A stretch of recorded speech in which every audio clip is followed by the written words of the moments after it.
नमस्कार मित्रांनो, स्वागत आहे माझ्या चॅनलमध्ये पुन्हा एकदा.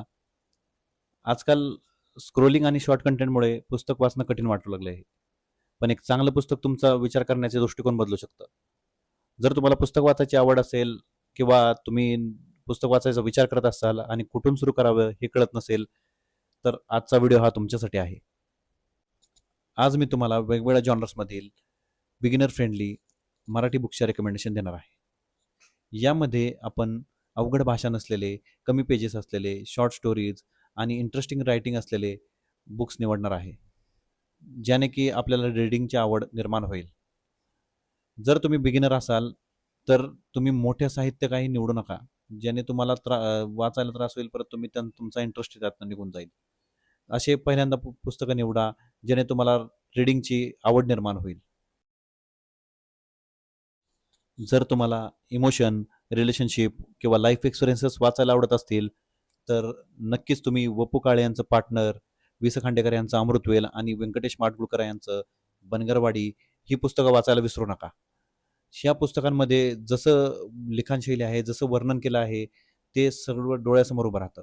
बनगरवाडी या पुस्तकातील दुष्काळ जसा डोळ्यासमोर उभा राहतो, तसा दुसऱ्या कुठल्या पुस्तकात मला वाचलेला आठवत नाही. जर तुम्हीही काही वाचले असतील रिलेशनशिप किंवा लाईफ एक्सपिरियन्सेस किंवा इमोशन्स रिलेटेड पुस्तके, तर नक्की कमेंटमध्ये सजेस्ट करा आणि ते सजेशन्समुळे बाकी व्ह्यूअर्सला पण की एक आयडिया येईल की कोणती पुस्तकं वाचावी, कोणती नाही. त्यामुळे नक्की कमेंट करा. जर तुम्हाला मिस्ट्री, सस्पेन्स, थ्रिलर पुस्तकं वाचायला आवडत असतील, तर गुरुनाथ नाईक यांचं झंझावत आणि सुहास शिरवळकर यांचं समांतर, ज्यावर तुम्ही समांतर ही तुम्ही वेब सिरीज बघितली असेल स्वप्नील जोशी याची, तर त्या तुम्ही हे पुस्तक दोन्ही वाचू शकता. आणि जर तुमच्याकडे अजून काही असेल सस्पेन्स, थ्रिलर किंवा मिस्ट्री रिलेटेड बुक्स, तर मला नक्की सजेस्ट करा. सध्या मला हॉरर जॉनर खूप आवडतो. त्याच्यामधील मी नारायण धारप यांची बरीच पुस्तकं वाचली आहेत. यातील मला स्वाहा, परत समर्थ यांची सिरीज, परत रत्नाकर मटकरी यांचं खेकडा हे पुस्तक पण मी ऐकलं आहे, मला सजेस्ट केलं आहे काही लोकांनी.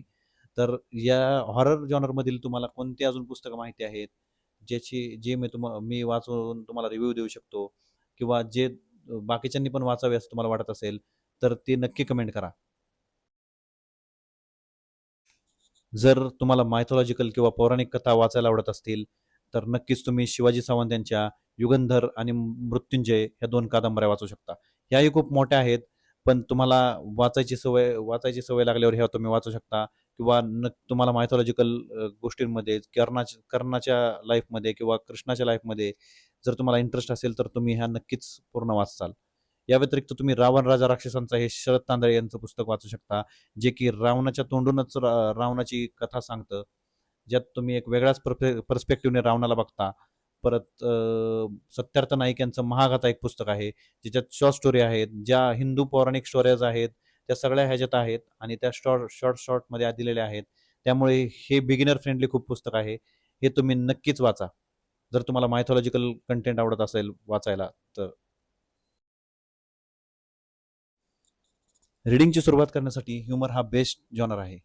कॉमेडी म्हणल्यावर माणूस आपोआप तिथे आकर्षित होतो. यामुळे जर तुम्ही कॉमेडी पुस्तकं वाचायची इच्छा तुमची असेल, जर तुम्हाला सुरुवात करायची असेल कोणत्यातरी पुस्तकातनी, तर ह्युमर जॉनरमध्ये तुम्ही पु. ल. देशपांडे यांचं बटाट्याची चाळ, व्यक्ती आणि वल्ली, परत वपू काळे यांचं झोपाळा, हे बुक्स तुम्ही वाचू शकता. आणि आणखी कोणती तुम्ही कॉमेडी किंवा हॉरर ह्युमरवाली पुस्तकं जर तुम्ही वाचली असतील, तर मला नक्की कळवा. हिस्टॉरिकल फिक्शनमध्ये मी तुम्हाला छावा आणि रणजित देसाई यांचं श्रीमान योगी हे तुम्हाला सजेस्ट करेन. शिवाजी सावंत यांचं छावा यावर तुम्ही मूव्ही बघितलाच असेल मे बी, तर तुम्ही पुस्तक नक्की वाचा.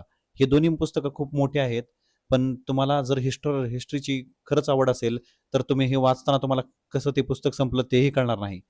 आणि जर तुम्हाला वाचायचं असेल, पण आत्ताच तुमच्याकडे एवढं मोठं पुस्तक वाचता येईल नाही अशी शंका असेल, तर नक्की तुम्ही वाचायची जेव्हा तुम्हाला सवय लागेल, तेव्हा हे 2 पुस्तकं नक्कीच वाचा. हे पुस्तकं वाचल्यावर जो तुम्हाला रोमांच किंवा जो तुम्हाला फील येईल, त्याचं काही वर्णन शब्दात करता येणार नाही. मराठीत तसे सायन्स फिक्शन जरा कमीच लिहिले गेले आहे. तरी तुम्ही वाचायचे असतील तुम्हाला तर जयंत नारळीकर यांचे प्रेषित किंवा अंतराळातील भस्मासूर ह्या 2 कथा, परत नारायण धारप यांनी लिहिलेले वासांसी नूतनानी आणि बऱ्याच त्यांच्या कथा आहेत, बाकीच्या स्टोरीज आहेत, पुस्तकं आहेत. तर त्या तुम्ही वाचू शकता. आणि या व्यतिरिक्त जर तुम्हाला काही सायन्स फिक्शन पुस्तकं माहीत असतील, तर नक्कीच मला कमेंटमध्ये कळवा. डिटेक्टिव्ह आणि क्राईम ह्या विषयावर जरा बऱ्याच लोकांची आवड आहे, की डिटेक्टिव्ह किंवा क्राईमशी रिलेटेड काय असेल तर ते वाचायला खूप मजा येते. तर त्यात ह्या तुम्ही जॉनरमध्ये शर्लॉक होम्स हे वाचू शकता. हे मराठीत अनुवादित आहे. शर्लॉक होम्स हे माहीत नसेल असे कमीच लोक असतील. ह्या व्यतिरिक्त तुम्हाला जर वाचायचं असेल तर सत्यजित रे यांचं व्यंकेश बक्षी, परत फंटॅस्टिक फेलुदा हे 2 शॉर्ट स्टोरीज आहेत. त्या तुम्ही वाचू शकता. म्हणजे पुस्तकं पण आहेत त्यांची सीरीज आहे फॅन्टॅस्टिक फेलोदाची. व्यंकटेश बक्षीची पण 3-4 पुस्तकं आहेत. त्या तुम्ही वाचू शकता. त्याही खूप छान आहेत आणि जर मराठीमधील तुम्हाला वाचायचं असेल तर फास्टर फेणे हे लहान मुलांसाठी जरी असलं तरी तुम्ही कोणत्याही वयाचं असलं तरी वाचू शकता असं मला वाटते. त्यामुळे हे भा. भागवत यांनी लिहिलेलं फास्टर फेणे ह्यांची पण भरपूर पुस्तकं आहेत. ह्यांच्यातील कोणतेही पुस्तक तुम्ही उचलून डायरेक्ट वाचायला सुरू करू शकता. आपले आता जवळपास सगळेच जॉनर कव्हर झाले आहे. या व्यतिरिक्त जर तुमचे कुठले जॉनर असतील किंवा कोणते तुमचे आवडती पुस्तकं असतील तर नक्की मला सांगा. या व्यतिरिक्त तुम्ही श्यामची आई, एक होता कारभार, तोत्ताेचान, मानदेशी माणसं, सामान्यातील असामान्य, अग्निपंख, ययाती, रावण राजा राक्षसांचा अजून बरीच आहेत. तुमच्या आवडतीची पुस्तकं कमेंट करा आणि ॲज अ सजेशन म्हणून सगळ्या व्ह्यूअर्सच्या कामी येतील ते. ओके. जर तुम्हाला बिगिनर्ससाठी काही टिप्स हव्या असतील तर सुरुवातीला रोज फक्त 10 पेजेस वाचा. मोबाईलपासून मोबाईल दूर ठेवून वाचा. फेव्हरेट लाईन्स नोट करा. सुरुवातीलाच खूप मोठ्या नॉवेल्स घेऊ नका. वेगवेगळ्या जॉनर्स एक्सप्लोर करा. तुम्हाला कोणता जॉनर आवडतोय किंवा तुम्हाला कोणत्या जॉनरमध्ये इंटरेस्ट आहे हे तुम्ही विचार करा किंवा तुम्हाला माहितीच असेल त्यानुसार तुम्ही पुस्तकं चूज करून वाचायला सुरू करा. म्हणजे नक्कीच तुम्ही एखादं तरी पुस्तक संपवचाल आणि तिथून पुढे तुम्हाला वाचनाची आवड निर्माण होईल. तर आता कमेंट्समध्ये नक्की सांगा तुमचा फेवरेट जॉनर कोणता आहे आणि बिगिनर्ससाठी तुम्ही कोणतं मराठी पुस्तक रिकमेंड कराल. तुमच्या सजेशनमुळे अजून लोकांची रीडिंग जर्नी सुरू होऊ शकते. जर तुम्हाला मराठी पुस्तकं, मराठी बुक्स रिलेटेड व्हिडिओ आवडत असतील तर व्हिडिओला लाईक करा, शेअर करा आणि चॅनलला सबस्क्राईब करायला विसरू नका. पुन्हा एकदा भेटू आपण पुढच्या व्हिडिओमध्ये. तोपर्यंत वाचा, विचार करा आणि पुस्तकांच्या दुनियेत हरवून जा.